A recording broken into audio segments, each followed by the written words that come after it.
Hello everyone, and thank you so much for joining my channel. This is Rocky. So first I want to start out with a quick announcement slash, I don't know, haul or whatever, but it's beauty related, home and beauty related. So I'm going to try to keep my details to a minimum this time. However, I always talk to you. I come on here and talk to you guys about my favorite fragrance brand, Dossier, because they have a ton of fragrances to choose from, but they're dupes of the luxury and designer fragrances that we all know and love. You get it for a fraction of the price, sometimes 10-15% of the full retail price.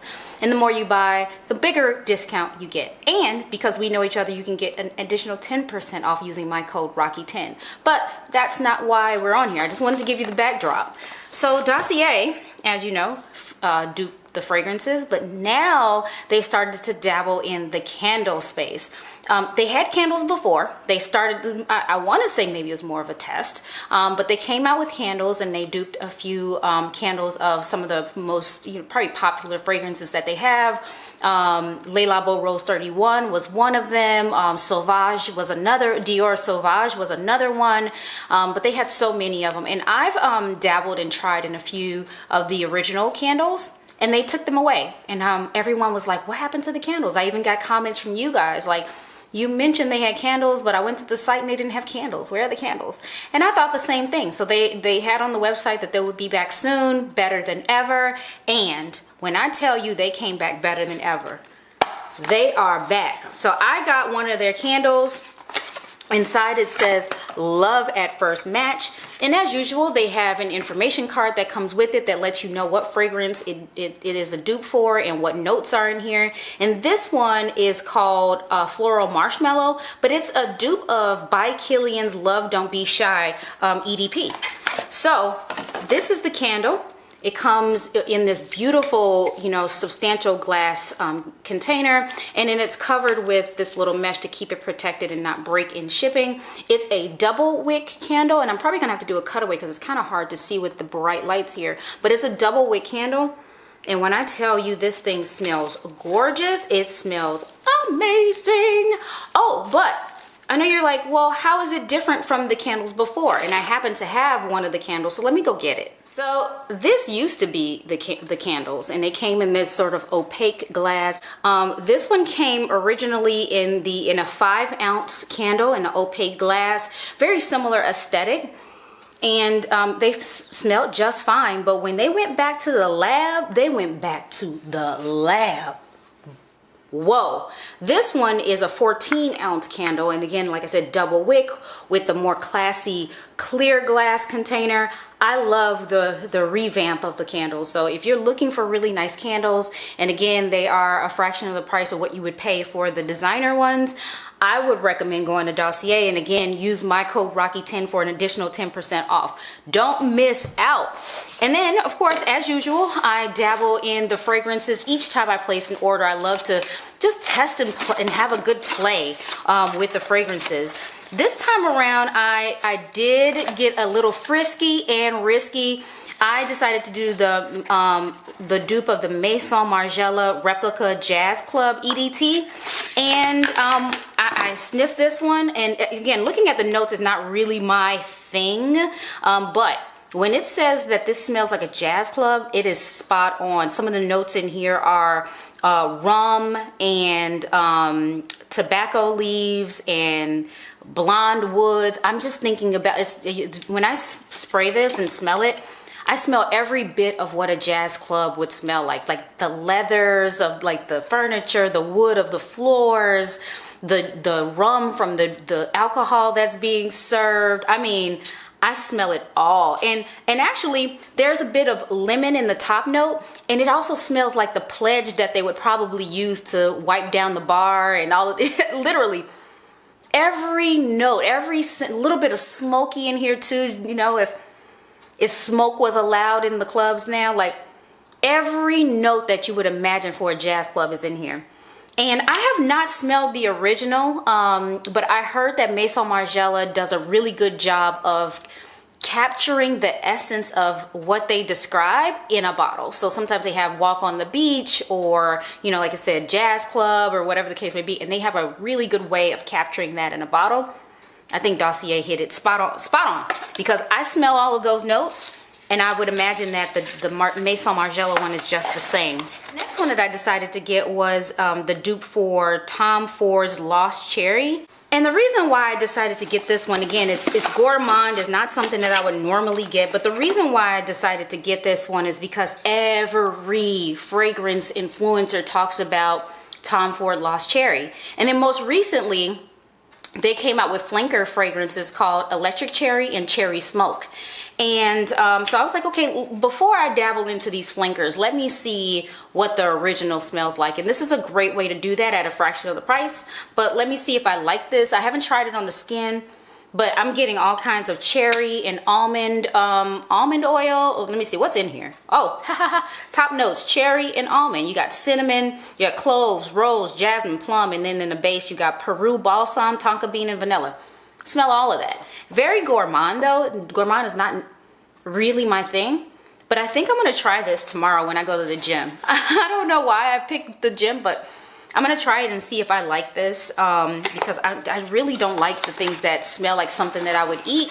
Again, above and beyond like an amber that innately has a vanilla in it. I'm not really a gourmandy kind of a person. So that said, you know, these well blended fragrances, sometimes they do a good job of making the gourmand notes that are in there not come so forward. They're blended so well, so maybe I won't hate it as much, but I want it to be risky.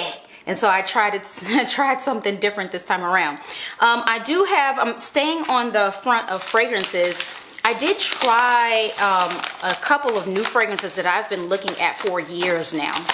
And you can get their samples for free in the mail, which is awesome. And I do believe you can use, let me see, I think they also give you a coupon towards buying a full-size bottle. These are not, they're not cheap. The prices are not for the faint of heart. You won't be surprised by the ones I decided to choose. I'm gonna start with the one that I've been looking at for years now. And this is the brand is L'Artisan Perfumeur. I'm gonna do that in, El Artisan is where I hear people say, but it's a French word. So it's all one word, yeah, anyway. El Artisan Perfumeur is the thing. And anyway, so the one I have been looking at for a while is this 9 Arcana Rosa. And rose piques my interest all the time. So this was one that I've been dying to try. And this, and I'm actually a little disappointed because it's not blowing me away. It's not anything that I haven't smelled before. It actually gives me Le Labo Rose 31 vibes. You know, it's not rose forward, it's more smoky than anything. And I smell every bit of that smoke. This is described as a pure rose with on singed woody embers and spices.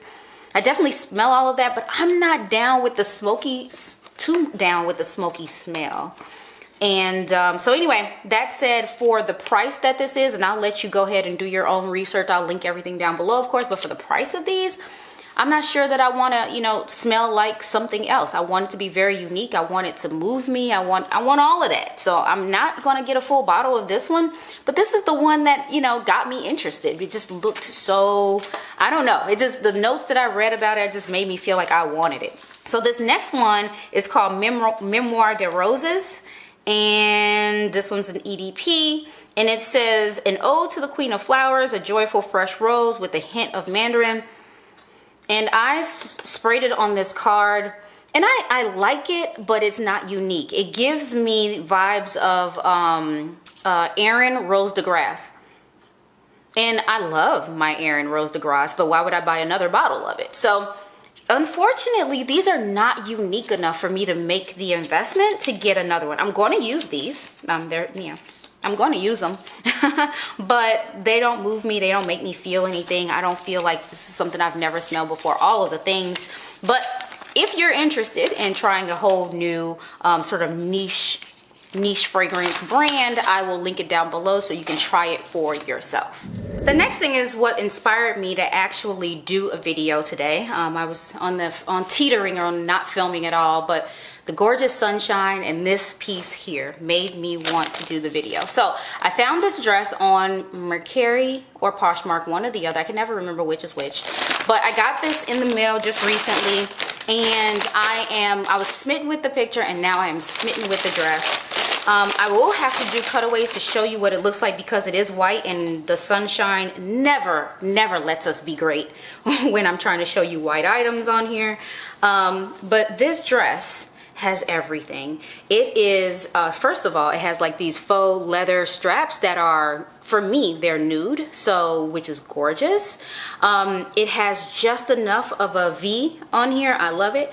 So what's fun about this is that the whole thing is just lightweight feathery tiers. As you know, this year is like sort of ballet core. There's that aesthetic that's in style, which is like more ethereal, like you can dance in it really well, and that's what vibes this gives me. And it's a short dress. It's not obscenely short, but it is a short dress. And then in the back, if we kind of cut away here go to the back, it has these same sort of dainty straps. Believe it or not, this dips down pretty far low. I don't know if you can tell just like how, yeah, it dips down pretty low. So you kind of get like a sneaky peek down the back. It's like, can I see her in there? Can I? So it's very alluring. It teases you. It got enough flirtiness to it. So anyway, it piqued my interest and I wanted to get it. And so I got this at a decent price. I think I got this for $36. And the original price on here was $88, and it's new. Every time I get stuff from Mercari, it's new with tags. So I got this new with tags. So I thought it was a pretty good deal. What I haven't decided is how I'm gonna rock it. I might rock it in multiple ways. So I was thinking wear it with nude heels, then that makes your legs look a mile long. I tried it on for you here with nude heels that are closed toe. But I also think, you know, maybe a open toe would be even better, like a strappy sandal up the leg or something like that. I think that would work really well now that I'm thinking about it. But definitely heels. It definitely stretches the body, gives you long legs. I'm kind of feeling that look to go with this. This is definitely a summer date with the hubby kind of a dress. I really like the idea of that. So people can be like, dang, you pulled her. The other way I was thinking to wear this would be with sneakers. I popped it on with a pair of Converse sneakers just to kind of pull from, the sneakers are white and cream, and it pulls from the white in this. Definitely gives you some chunkiness down at the bottom, grounds the outfit, definitely makes it more casual. But I'm not sure if all that white works well with this type of outfit. So I'm kind of cool on that one. I'm kind of cold on that idea. And then the last way I tried this on for you is with some tall boots. I think I picked the wrong shade of brown to go with this, but the idea was like, I don't have any brown cowboy boots. That would have been perfect. Cowboy boots with this, man, doing the damn thing. I have some short cowboy boots that are gold, and I have some white ones, and I have some green cowboy boots that go that are tall. I just need some more cowboy boots, and I have some like metallic, I think I have some metallic pink cowboy boots. Anyway, that said, I just don't have brown cowboy boots. I think that would have gone perfectly with this. Or a lighter shade of brown tall boots would go with this as well, which I do have. I just picked the wrong tone for this. But my favorite look for this dress is boots. Maybe I can, you know, choose from different ones that I own to kind of set this off, but the boots I think is my favorite look. Let me know in the comments down below, which one do you like best of the looks, or what would you recommend? And lastly, the thing that's not so exciting is I got a new winter hat. I literally just got one not too long ago and unboxed it with you because, you know, we have super cold winters here in Chicago, and I, for the first time, got a hat that was super warm, that was fleeced or whatever, lined inside so that it's even warmer, and it was just the perfect hat. And I love hats with the bobble on it. And then so I was out and the bobble literally just fell off. It unraveled and fell off, and there were bobble strings everywhere. So that was strike number one on the hat. And then strike number two, I went out with some people from my university alumni board, and I flat out lost the hat. I'm like, why am I so cold? And I literally lost the hat. So I had to get another one, and getting a bobble on top was most important to me. So I did order another one, and I don't know if I like it or not, but it's the hat that I have. This one I think appears to be waterproof. This hat here is one of the famed CC hats. It's very common, not famed, but like I would be surprised if you don't own a CC hat. I got this from Amazon, but the bobble is so big and cool. That's what I really like about it. I didn't realize that this would have been like, I don't know what material to call this, but it does appear to be waterproof. So that's a pro, but it's kind of ugly. It goes with my North Face coat. It goes with my leather winter coat. It does match this like sort of material here, but it just looks a little ugly. But the key thing about this is that it is fleece lined, so it does keep me extra warm. I love hats like this. So anyway, I showed this. It's kind of boring, kind of like looking at white t-shirts and socks. But I showed this because if you're in a cold climate and you're looking for a good hat, this is a good hat. Not the cutest hat, but it is a good hat. So I wanted to show you this. Whatever. So that brings us to the end of today's video. Let me know which looks you like the best with the white dress. Also curious to know what you think about the new candles. They doing the doggone thing over here at Dossier. Go get you a candle. Again, Rocky 10 to get you 10% off. Go ahead and subscribe if you haven't already. Hit that like button, share it with a friend. Bye.